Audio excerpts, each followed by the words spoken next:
पिछले पार्ट में हम लोगों ने देखा था ख्याली जेसन टॉमी के ऊपर हावी हो चुका है। टॉमी पैम के ऊपर हमला कर देता है, लेकिन यह भी उसका एक सपना था। अब हम टॉमी को देखते हैं जिसका रोल दूसरे एक्टर ने किया है। वह जा रहा है जेसन की ग्रेवयार्ड पर यह देखने के लिए कि जेसन जिंदा है या मर चुका। वह उसकी बॉडी को भी जला देगा ताकि उसके मन में जो भी डर हो वह मिट जाए। इस काम में साथ दे रहा है उसका दोस्त एलिन। वह लोग वहां पर पहुंच जाते हैं। टॉमी कब्र को खोदता है। एलिन यह सब कुछ देख रहा था और वह काफी डर रहा था। उन्होंने देखा जेसन की लाश पूरी तरीके से सड़ चुकी है। पुरानी याद आने पर टॉमी ने एक रॉड उठाई और उसके सीने में बार बार मारा। फिर वह उसकी बॉडी को जलाने की प्लानिंग करने लगते हैं। तभी हम देखते हैं आसमान से बिजली उसी रॉड पर गिरती है जिससे जेसन दोबारा जिंदा हो गया। बिजली की वजह से उसे एक ऐसी ताकत अब मिल गई है जिससे अब वह कभी भी नहीं मर सकता। टॉमी ने उसके ऊपर पेट्रोल छिड़का, लेकिन बारिश की वजह से उसकी माचिस नहीं जल रही। उससे लड़ने के लिए बीच में एलिन आ गया तो जेसन ने उसका दिल निकाल लिया। टॉमी यह देखकर काफी डर गया, इसलिए ट्रक लेकर वह वहां से जाने लगा। वहां पर जेसन का मास्क पड़ा हुआ था। उसने मास्क पहना और चल दिया। इधर बिना किसी देरी से टॉमी शेरिफ माइक से मिलता है और उन्हें सब कुछ बताता है, लेकिन माइक को लग रहा था कि यह सब कुछ टॉमी का वहम है क्योंकि उसकी थेरेपी चल रही है। लेकिन अपनी जिद की वजह से उसे लॉकअप के अंदर जाना पड़ता है। यहाँ पर हमें पता चलता है गवर्नमेंट ने लेक का नाम बदलकर फॉरेस्ट ग्रीन कर दिया है ताकि लोग यहाँ पर आ सकें। इसके बाद हम डारिन और लेजबेथ को देखते हैं जो फॉरेस्ट ग्रीन जा रहे हैं। तभी बीच में आ गया जेसन। एलिजाबेथ वापस जा रही थी, लेकिन उसका बॉयफ्रेंड उससे कहता है कि तुम सीधे चलो और यह रास्ते में जो पागल खड़ा है वह अपने आप हट जाएगा। लेकिन ऐसा होता नहीं है, बल्कि उसने तो टायर पंचर कर डाला। डारिन बाहर निकलकर गन से उसे डरा रहा था। तभी हम देखते हैं जेसन ने उसके सीने में रॉड घुसेड़ी और उसको पीछे फेंक दिया। अब नंबर था एलिजाबेथ का। वह बार बार बच रही थी। एलिजाबेथ उसे पैसे देने का ट्राई कर रही थी। उसे लग रहा था कि शायद पैसे के लिए यह मार रहा है, लेकिन जेसन ने उसको मार दिया। इसके बाद हम कुछ लोगों को देखते हैं जिसमें है एलिजाबेथ की बहन पॉला, कॉर्ड, सीसी और मैगन। वह लोग बच्चों के लिए एक संस्था चलाते हैं। उनके दो साथी नहीं आए, यानी कि अब सारा ध्यान उन्हें ही रखना पड़ेगा।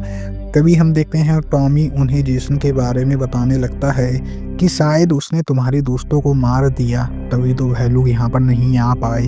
सभी लोग कहीं ना कहीं टॉमी की बातों पर विश्वास करने लगते हैं। खैर, वह लोग अब वहाँ से चले जाते हैं। बाद में शेरिफ सिर्फ एक शर्त से उसे छोड़ने के लिए कहता है कि अगर वह यहाँ पर दोबारा नहीं दिखेगा तब वह उसे छोड़ देंगे।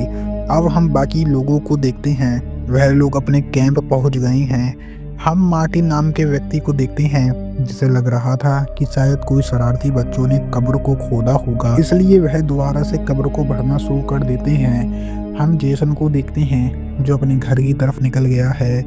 कैंप पर सभी लोग उसके बारे में बात कर रहे थे। तभी हम देखते हैं वहां पर बच्चे भी आ गए। कैंप के पास ही के जंगल में कर्ट नाम का व्यक्ति नुकीली झाड़ियों को काट रहा था। तभी हम देखते हैं वहां पर जेसन ने उसको पकड़ा और पेड़ की तरफ उसे धक्का मारा। मूड़ फूटने की वजह से वह मर गया और उसका हाथ जेसन के हाथ में रह गया। इससे आपको अंदाजा हो गया होगा जेसन पहले से कितना ताकतवर हो चुका है। इधर हम उसके दो साथी स्टैन और लैरी को देखते हैं। वहां पर उनकी एक और साथी स्टेसी उनको मिलती है। फिर वह लोग वहां से जाने लगे।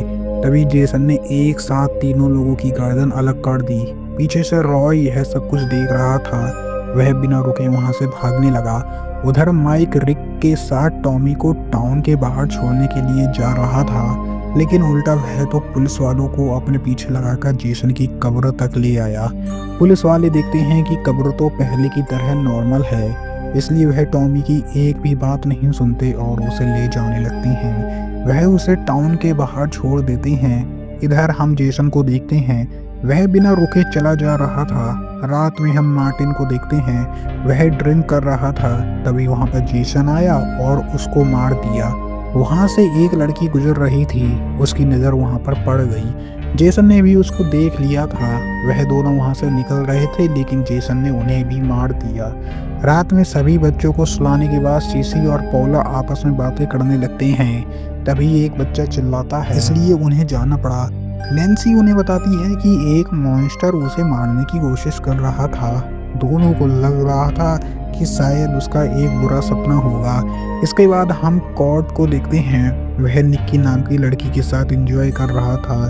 तभी हम देखते हैं वहाँ पर जेसन पहुँच जाता है। सबसे पहले उसने निक्की को निपटाया, फिर बाद में कॉर्ड को। एलिजाबेथ के मर्डर के बारे में पुलिस को जब मालूम पड़ा तो उनका शक सीधा टॉमी के ऊपर पड़ा, इसलिए वह उसे पकड़ने के लिए चला गया। यहाँ पर हम देखते हैं टॉमी उल्टा उन्हें ही फ़ोन कर रहा था। फ़ोन उठाया मेगन ने। टॉमी उसे बताता है कि जेसन जा रहा है कैंप की तरफ। उसकी बातें सुनकर वह उसे पिकअप करने के लिए चली गई। उधर शेरिफ को एक के बाद एक बॉडी मिल रही थी, जिससे उसका गुस्सा काफ़ी बढ़ गया। सीसी विंडो की तरफ देखती है कि वहाँ पर हलचल हो रही थी। वह नीचे झांकती है तो जेसन उसे पकड़ लेता है और उसकी गर्दन मरोड़कर उसको मार देता है। नैन्सी ने इसी बीच जेसन को देख लिया।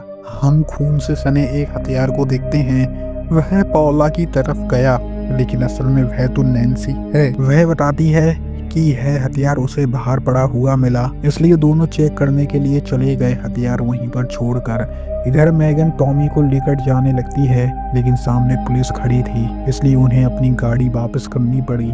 पुलिस ने इसकी खबर शेरिफ को दे दी है। शेरिफ ने उन दोनों को पकड़ने का ऑर्डर दिया, तो काफ़ी मुसीबत के बाद फिर पुलिस वालों ने उन्हें पकड़ ही लिया। इसके बाद वह उन्हें पुलिस स्टेशन ले आए।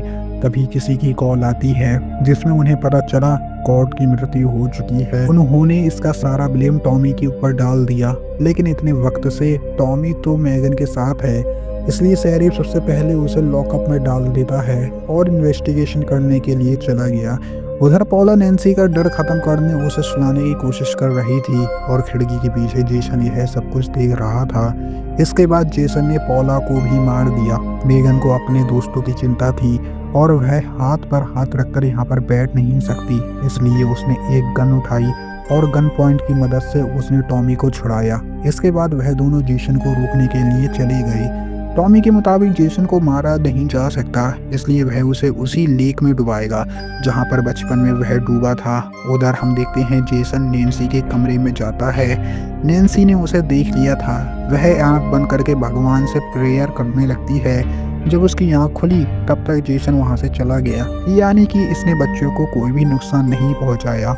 इतने में शेरिफ अपनी टीम के साथ वहां पर पहुंचकर छानबीन में लग गया था। एक ऑफिसर को जेसन दिख भी जाता है, लेकिन इससे पहले वह कुछ बता पाता जेसन ने उसको मार दिया। शेरिफ इधर बच्चों के कमरे में गया तो वहां पर नैन्सी गायब थी। एक ऑफिसर झाड़ियों की तरफ जा रहा था, तभी नैन्सी वहां पर आ गई। वह काफी घबराई हुई थी। वहां पर जेसन भी आ गया। ऑफिसर ने उसके ऊपर गोली चलाई, लेकिन अब इसका कोई भी फायदा नहीं। जेसन ने उसे भी मार दिया। नैन्सी शेरिफ की तरफ गई। शेरिफ ने सभी बच्चों को एक केबिन में छुपाकर बाहर चला गया। शेरिफ ने वहां पर एक ऑफिसर की लाश देखी तो वह काफी डर गया। तभी हम देखते हैं वहां पर जेसन आ जाता है। शेरिफ ने उसके ऊपर शॉट गन चलाई, लेकिन इसका भी उस पर कोई भी असर नहीं हुआ। जेसन अब उसके पीछे लग जाता है। शेरिफ उसे जंगल की तरफ ले जाता है ताकि बच्चे बच जाएं। थोड़ी देर बाद वहां पर टॉमी और मेगन भी पहुंच जाते हैं। मेगन ने खून से सना हुआ कमरा देखा तब वह काफी डर गई, लेकिन बच्चे सही सलामत थे। फिर कहीं उसे राहत आई। मेगन बाकी लोगों को ढूंढने के लिए चली गई, लेकिन इतनी सारी लाश को देखकर वह चिल्ला पड़ी और उसकी आवाज़ जेसन ने भी सुन ली थी, इसलिए वह उसके पीछे लग गया। शेरिफ ने यह सब देखा तो वह जेसन के ऊपर कूद पड़ा। शेरिफ उसके ऊपर पत्थर से हमला करता है, लेकिन जेसन को इससे कुछ भी नहीं होने वाला। फिर जेसन ने उसकी कमर तोड़ी। इधर हम देखते हैं जेसन को पानी में डुबाने के लिए टॉमी तैयारी करने लगता है, लेकिन इसी बीच वहां पर जेसन आ गया और सब बच्चे वहां से भागने लगे। जेसन ने मेगन को पकड़ लिया, लेकिन टॉमी जेसन को गाली देता है और उसे अपनी तरफ खींच लेता है। टॉमी ने अपने आसपास आग लगा ली ताकि वह सुरक्षित रह सके, लेकिन इसका कोई भी फायदा हुआ नहीं। जेसन ने पीछे से उसको पकड़ लिया। अब इन दोनों के बीच में लड़ाई होने लगती है। लड़ाई इतनी भयंकर हुई कि बोट भी टूट गई और दोनों लेक में जा गिरे। टॉमी ने समय रहते उसके गले में चेन डाल दी और पत्थर नीचे पानी में चला गया।